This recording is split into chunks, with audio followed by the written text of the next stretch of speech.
Lanjut.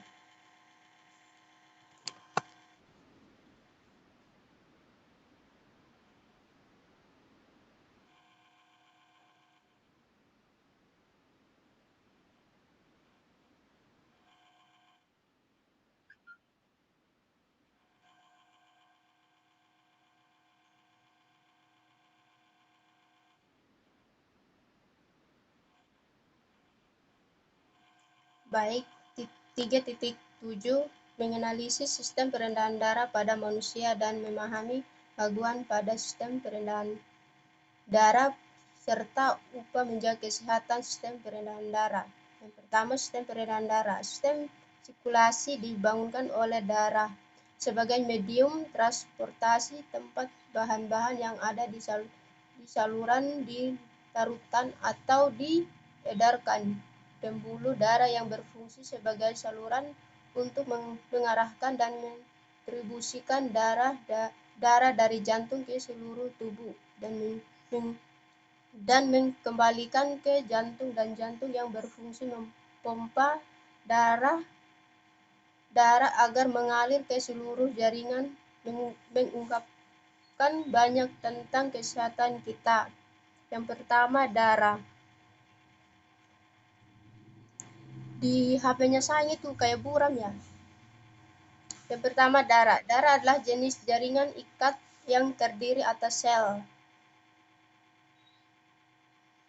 Ada eritrosit, leukosit, dan trombosit yang terendam pada jaringan kompleks plasma. Darah membentuk sekitar 8% berat tubuh. Di sini ada fungsi dan posisi darah. B. Fungsi darah. Darah masuk ke dalam 3 kategori, yaitu transportasi, pertahanan, yang sirkulasi. Darah adalah media transportasi utama yang mengangkut gas, nutrisi, dan produk limpa. Yang kedua, darah berperan dalam pertahanan tubuh dan invasi patogen dan penjaga. Dari kegiatan darah, sel darah putih mampu menghancurkan patogen dan darah. Pembuluh darah merupakan bagian dari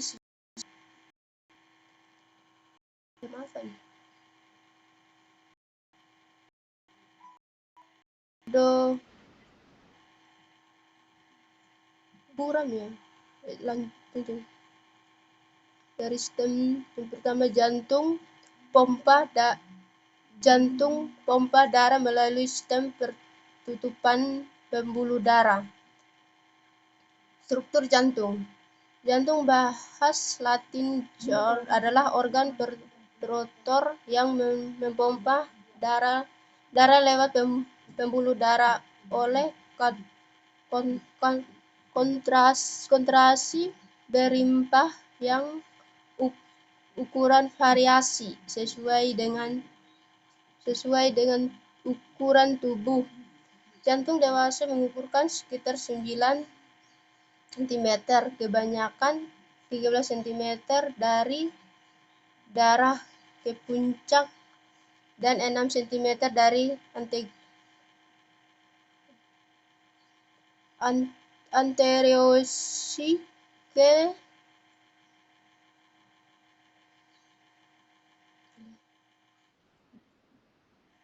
buram.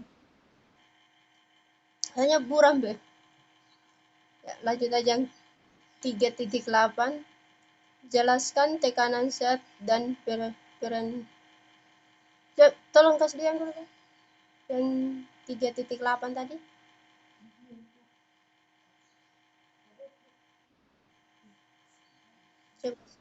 Coba kasih diam, soalnya buram ya. 3.8 jelaskan tekanan zat dan coba kasih diam dulu. Jelaskan tekanan zat dan penerapannya dalam kehidupan sehari-hari, termasuk tekanan darah, hemosis, dan kapilarista. Yang pertama, tekanan zat padat. Ketika kamu mendorong uang logam di atas plastik, berarti kamu telah memberikan gaya pada uang logam. Besarnya tekanan yang dihasilkan uang logam pada plastik tergantung pada besarnya dorongan gaya yang kamu berikan dan luas permukaan pijakan atau luas bidang tekanannya.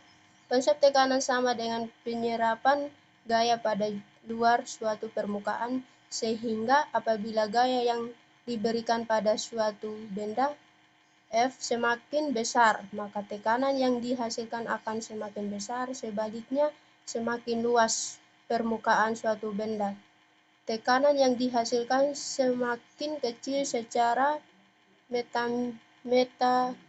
matematis, kebesarannya tekanan dapat dituliskan pada persamaan sebagai berikut. Memang cara bacanya. 3.9. Bab yang lanjut 3.9 kah? Iya ya. Ya udah lanjut yang iya.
Baik, selesai. Lanjut.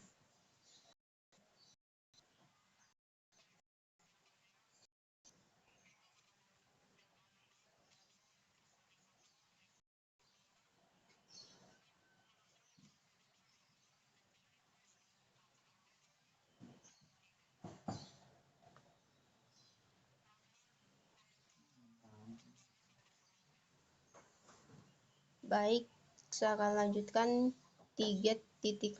Jelaskan tekanan zat dan penerapannya dalam kehidupan sehari-hari, termasuk tekanan darah, hemosis, dan kapilarista. Yang pertama, tekanan zat padat. Tekanan ketika kamu mendorong uang logam di atas plastis, berarti kamu telah memberikan gaya pada uang logam.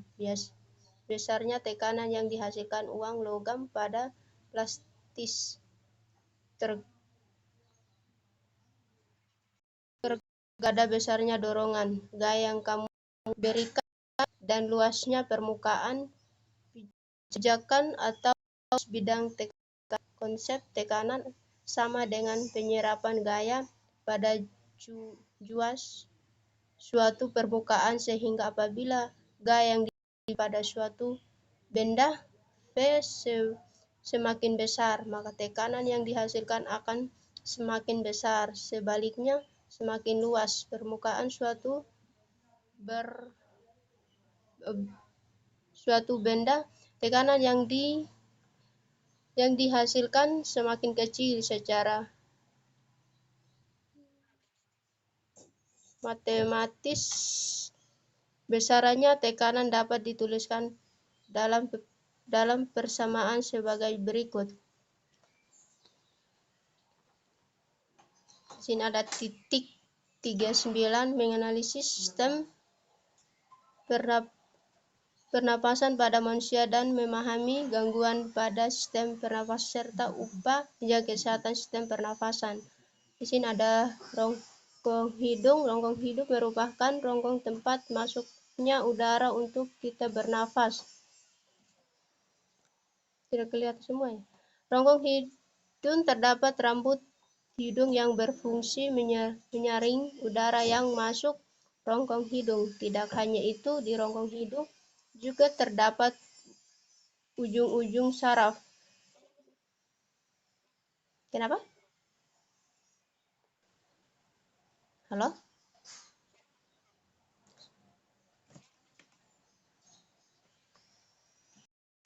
Putus-putus.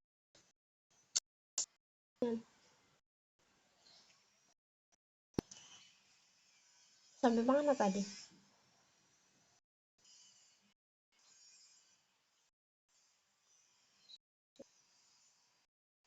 Rongkong hidung terdapat rambut yang berfungsi menyaring udara yang masuk ke rongkong. Tidak hanya itu, di rongkong hidung juga terdapat ujung-ujung bau.